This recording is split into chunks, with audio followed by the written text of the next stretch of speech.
ఓం శ్రీమాత్రే నమః. నమస్తే అండి. మరి అందరూ బాగున్నారు కదా? నేను కూడా బాగున్నానండి.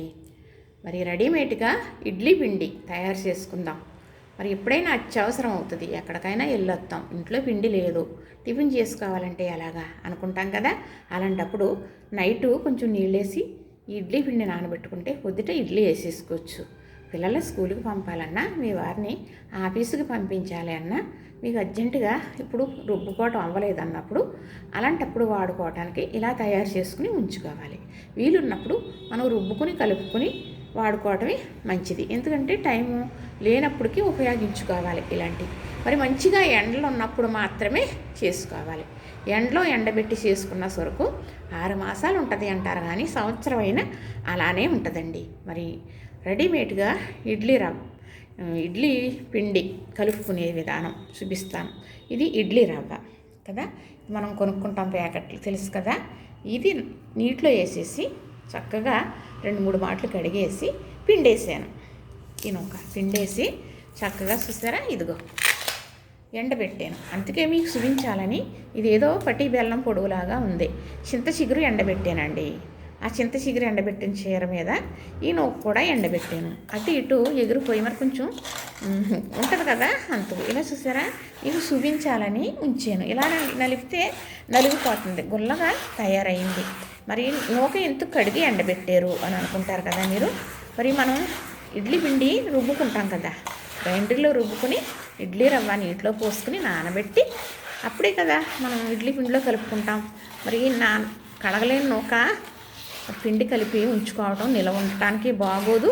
మనం కడగలేదన్న ఫీలింగ్ తినలేము కదా. అందుకు నేనైతే ఇలాగ కడిగేసి చక్కగా ఎండబెట్టేసి ఎండిపోయిన తర్వాత మీకు చూపించాలని.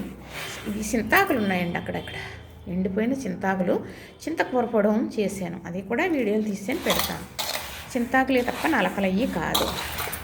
ఇలాగా అంటే అంత బాగా కారపూసలాగా అయింది. ఇది పిండేసాను కదా. ఇప్పుడు దీనికి ఇప్పుడు ఇది ఇలా ఉంది కదా, ఇది మనకి ఇలా మినపగుళ్ళు, ఈ కేజీన్నర మినపగుళ్ళు ఆడించానండి, మిల్లు ఆడించేసాను. ఇది మినపపిండి.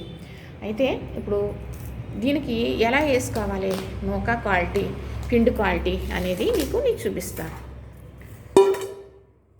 ఇది తవ్వ అంటారనమాట. దీన్ని 1/2 కేజీ అనమాట. ఇప్పుడు ఇది 1/2 కేజీ ఈ పిండి వేసామనుకోండి, 3 కూడా ఈ నూకేసేయచ్చు. మామూలుగా మనం తొక్కపప్పు నానబెట్టుకుని గ్రైండర్ రుబ్బుకుంటాం కదా, దానికి అయితే 4 తవ్వల నూక పట్టేస్తుందండి, ఒక తవ్వ పిండికిని, తెలుసా. మరి తొక్కపప్పు కేజీ అనుకోండి, ఇడ్లీ రవ్వ 4 కేజీల నూక పట్టేస్తుంది. అంత పిండి ఒదుగొస్తుంది, చక్కగా వేసేయచ్చు. ఇడ్లీలు దూదుల్లాగా వస్తాయి. మరి పూర్వం నుంచి మాకు అలాగా వేసుకుని తెలిసిన మూల చెప్తున్నాను. ఇప్పుడు నూక అంత వేయకూడదు అంటారు. మరి ఇలా కొనుక్కున్న నూక మాత్రం మాకు బయలుదేరి నూకని తీసుకొస్తారు, చాలా బాగా ఉంటుంది. సరే, ఇప్పుడైతే నేను వేసే విధానం నేను చూపిస్తాను. ఇది ఈ తవ్వతోటి 1/2 కేజీ కదా, ఇది 1/2 కేజీకి ఇప్పుడు దీర్ఘబాలరా కొలవాలంటండి. కొలత సరిగ్గా కొలాలి, లేకపోతే ఆవుసు తగ్గుతుందని ఆవుసుకు సంబంధం పెట్టి ఇవ్వరన్నమాట. చక్కగా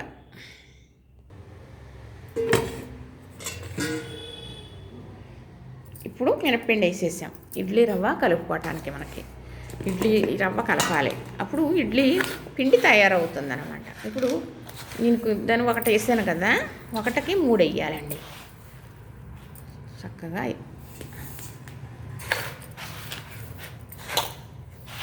ఇది కడిగేసి పిండేసి ఇలా కరకల్లాడుతూ ఎండబెట్టేసాను నేను.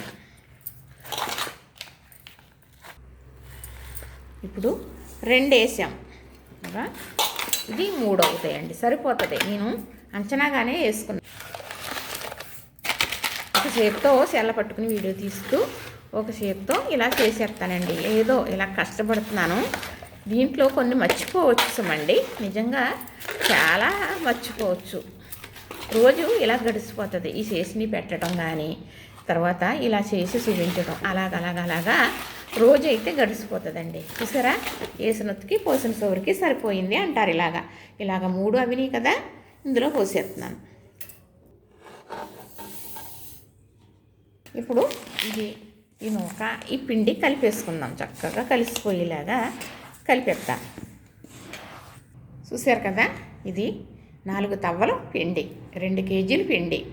ఇది చక్కగా మనకి ఒక 15 సార్లు 20 సార్లు టిఫిన్ వేసుకోవడానికి వచ్చేస్తుంది. ఒక కప్పు పిండి నానబెట్టుకున్నాం అనుకోండి, సోడిజావ తాగుతాం కాబట్టి దాని మీద తాటగా ఉండేవి 4 ఇడ్లీ, 2 రేకులు వేసుకుంటే ఎక్కువ చక్కగా అలాగా వస్తుందండి. ఇది మీకు ఇడ్లీ వేసినప్పుడు కూడా మళ్ళీ ఈ పిండి ఇది ఇలా కలిపిన విధానం కానీ ఇడ్లీ పెట్టిన ఎలాగా వచ్చినాయో అనేది కూడా మీకు చూపిస్తాను. నేను చూపించి మళ్ళీ అప్పుడు వీడియో పెడతాను. చూసారా, నచ్చిందా? మరి ఇంతేనండి, రెడీమేడ్గా ఇడ్లీ పిండి కూడా రెడీ చేసి మీకు చూపించేసాను. నూకైతే కడిగి పిండి ఎండబెట్టి కలిపానండి. మరి అలాగా కాకుండా మరి కోటా రైస్ కూడా ఇప్పుడు బియ్యంలా చేసి మరి ఇలాగే పిండి కలిపి చేస్తాను. అది మరొక వీడియో మళ్ళీ పెడతాను, చూద్దరు. కానీ నచ్చిందనే అనుకుంటానండి. ఇలా చేసుకోవాలి ప్రతి ఒక్కరూ. ఎందుకంటే ఇది ఎండలో ఎండింది కాబట్టి దీంట్లో సచ్చు లేదు, ఇంట్లో తేడా లేదు ఏమీ. ఇది నిల్వ చేసుకుని ఉంచుకున్నందుకు మనకి నిల్వ దోషం అనేది ఏమీ ఉండదు కదా. ఉడకబెట్టింది నిల్వ ఉంటే మనకి మంచిది కాదు కానీ ఎండలో ఎండింది నిల్వ అనేది మళ్ళా సంవత్సరం వచ్చినా కూడా స్మెల్లో ఆ రుచి అలానే ఉంటుంది అన్నమాట చక్కగా. చూస్తారు కదా, ఇంతేనండి. లెంత్ ఎక్కువ అయితే చూడరు కాబట్టి మరి నా పెద్ద కూతురు కూడా చెప్పింది, అమ్మ మీరు తీసినట్టు పెట్టేస్తున్నారు, అందుకు లెంత్ ఎక్కువ కదా అన్నట్టుగా చెప్పింది. అందుకు నేను ఇలా తగుమాత్రగా చెప్పేస్తున్నాను. ఇంకా చెప్పవలసి ఉంటే మరో వీడియోలో చెప్తాను. మీరు అందరూ సహకారం ఉండాలి. మరి నేను ఎదరికి వెళ్ళాలి అంటే లైక్ చేయండి, షేర్ చేయండి, సబ్స్క్రైబ్ చేయండి. మర్చిపోయానండి, ఇందులో ఇంకొకటి ఉప్పు కూడా ఇందులో కలిపేసుకున్నాం అనుకోండి, మనం నైట్ నానబెట్టుకుంటాం కదా పిండి పొద్దుటి ఇడ్లీకి, అప్పుడు వేయక్కర్లేదు. లేదు అనుకోండి, పిండి నానబెట్టేసుకున్నప్పుడే ఉప్పు వేసుకుంటే తగినంత బాగా ఊరుతుంది. ఇలాంటి పిండి మనం పొద్దుట వేసుకుందాం ఉప్పు అనుకుంటే అంతగా బాగోదు. మనం ఎప్పుడు కూడా మనం గ్రైండర్ పిండి కానీ దీనికి కానీ ఏం చేయాలి అంటే మనం పిండి కలిపినప్పుడు ఉప్పు వేసేసుకోవాలి, అప్పుడే దానికి తగిన రుచి వస్తుంది.